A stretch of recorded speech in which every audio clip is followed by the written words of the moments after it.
As most of you know, I'm a huge movie fan, but I've never seen certain popular movies or given them the fair shake, if you will.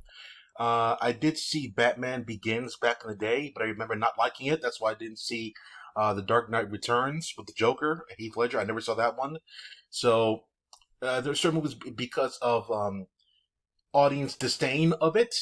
I didn't really give it a chance. And that's where people start to talk a lot and start making people think another way about things. And the same thing happens with this one, episode one. At the time when this came out, maybe about 25 years ago or so, I would say that this movie was very polarizing to a lot of people, especially one character, Jar Jar Binks, of course. And it was him alone that made a lot of people just go like, no, no, no, don't watch this thing. I think that they tweaked the Jar Jar Binks character in this picture to make him less annoying. It would have been more palatable to people. Like I said, oh yeah, by the way, I'm watching this movie with the future lens glasses of watching The Mandalorian, Boba Fett, Obi-Wan Kenobi, and knowing, of course, episode watching 4, 5, and 6, Darth Vader. I know all the future stuff there, so I know who Anakin really is, that kind of stuff. So I'm familiar with a lot of the characters: Chewbacca, Han Solo. I know R2D2, C3. I know about all the Star Wars characters that I need to know about. Order 666, Padawans. I know about everything, bro. That I need to know. Um, I think the only thing in the picture I didn't really truly understand after watching it, I was watching very intently, by the way, about the princess character. Um, I didn't know who's the real one because in the picture they made it seem as if Natalie Portman's character was the servant girl, the handmaiden, if you will.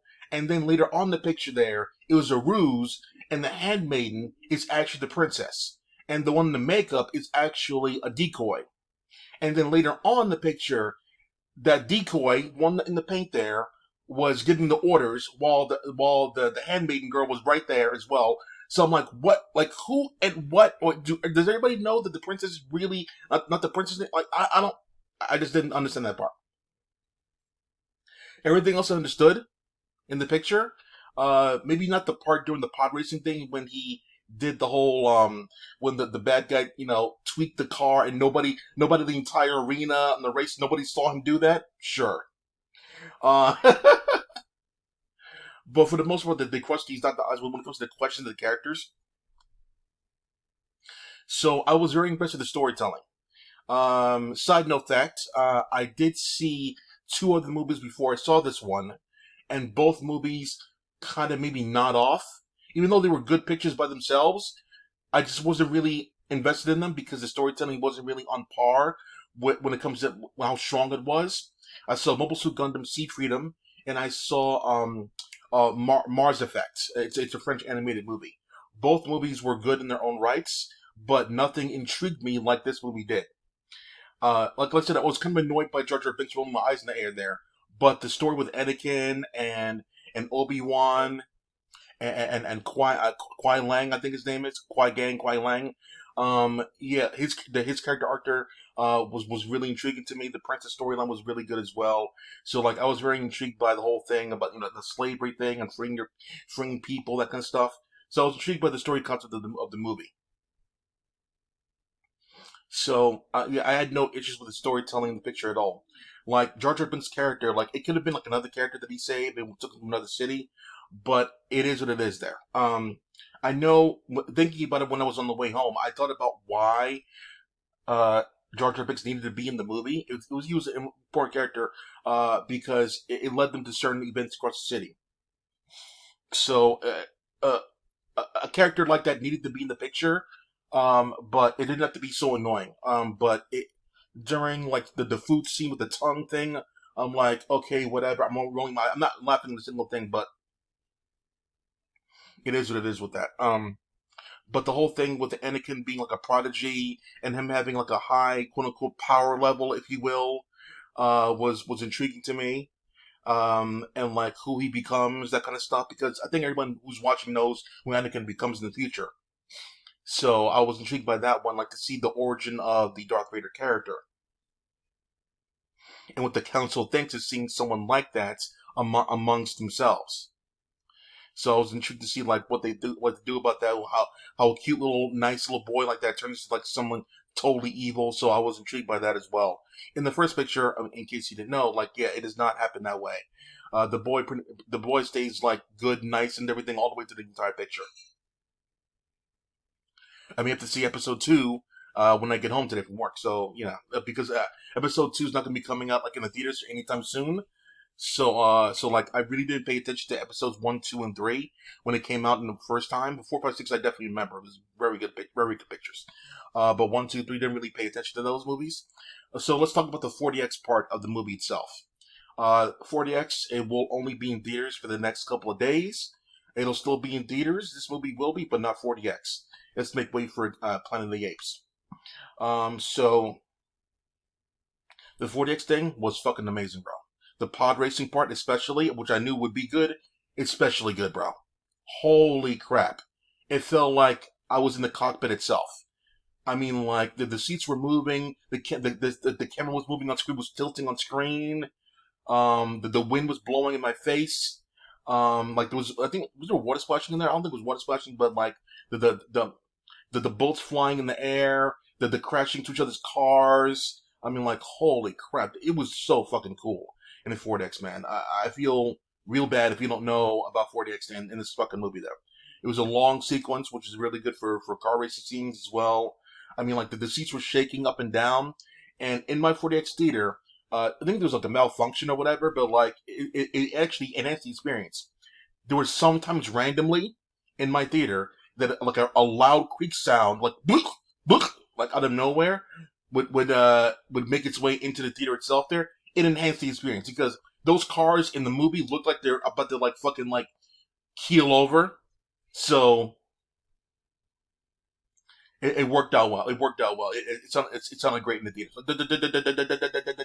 It sounded really good in the theater. I'm just telling you that right now. And that was the major one that was really good. It was about the middle of the picture, really good, really fun. I was like, wow, this feels really good. The last part that felt really good was the final battle between Darth Maul and the two Jedi's. The picture that you see right there. Um, yeah, that was really good as well. What was good about it was because when they were swaying their lightsabers around there, the seats were like kind of matching their movements. Especially when Obi-Wan, it's this one Obi-Wan was fighting Darth Maul. It was when that door opened up, when that laser door opened up there, it was on. It was like, oh my god, damn! It was fucking fun, bro. So like, I think like near the end of the picture as well. Like I said, I only saw this thing once, but when Obi Wan got the one up, if you will, on Darth Maul, because Darth Maul, like most villains get arrogant, when they had their prey dangling. So when Obi Wan grabbed the other lightsaber, I don't know how he knew where it was because he was like below the pit. But anyway, he grabbed the other lightsaber, and I was fallen master, and I think he poked him in the stomach, but it looked like, but in the movie, obviously, he was sliced in half. So another thing with the future lens glasses I have on right now. Qui-Gon, he got stabbed in the stomach by a lightsaber, right? How many characters in these series you watch right now, Mandalorian, Boba Fett, Obi-Wan, Andor, Ahsoka, how many characters get stabbed in the stomach and it's just a flesh wound? But Qui-Gon had to die? Really? Anyway, so I can say anything about that back then. The head decapitation is too much for the picture, I guess, back then, because when they killed this character, so they had to do it that way. So, but another other stuff in the future there, lesser characters did get right back up. Yeah. But when it came to the story of Anakin, I really liked like how we had feelings for Natalie Portman's character immediately because she was super pretty and she was super nice and stuff like that. So like I appreciated that kind of stuff. Like it was a natural evolution of romance. That was really good. They got along really well. and all the characters. I like the part in the picture when Qui-Gon was trying to manipulate the guy into getting credits to accept credits. And he's like, "Get that waving shit out of here. That doesn't work on me." I was like, "Yo, bro." I think it was the only time the picture actually laughed genuinely. But the Jar Jar Binks shit there for laughs did not hit at all. But that wavy shit there, like, get that shit out of here, bro. I'm like, hell yeah. And it was kind of weird. I don't think they really explained this in the picture, but like earlier on in the picture when he was manipulating the Jar Jar Binks master in the city, he was saying like, "You will let us go. You will come with us." They didn't even explain right then and there what he was doing, but I, as a Star Wars fan, knew what he was doing with his hands. But if you're looking at the picture for the very first time and don't know all the powers of the Jedi itself, there you don't know what he was doing. So they didn't really explain that then. But however, they kind of did later on because after that thing, when they went to the city to get their racer, repaired, the hand waving thing came into play. It was subtle in the beginning, but then he did it again, and so they explained it then in case you didn't know what he was doing. Also, I would like an effect on the screen, like a filter, like a pink filter, red filter, blue filter, whatever, to let us know that he's manipulating him and what the guy's saying is not really what he actually wants to say. That'll be interesting to see, like a wavy effect or whatever. But yeah. So like yeah, overall it was a very fun movie, really good experience, absolutely. I'm not gonna rate the movie because it's already out in fucking 50 million years. But yeah, I had a really good time with the picture, 100% there. Yeah, I was definitely intrigued from beginning to end there. I'm looking forward to see what episode 2 and 3 has in store, and what I see why people like Anakin so much. He's a good character, bro. A really good introduction with the character, and yeah, like, the characters were really strong and fun in this movie. Can't ask for anything more, really. That's it for now. Back off.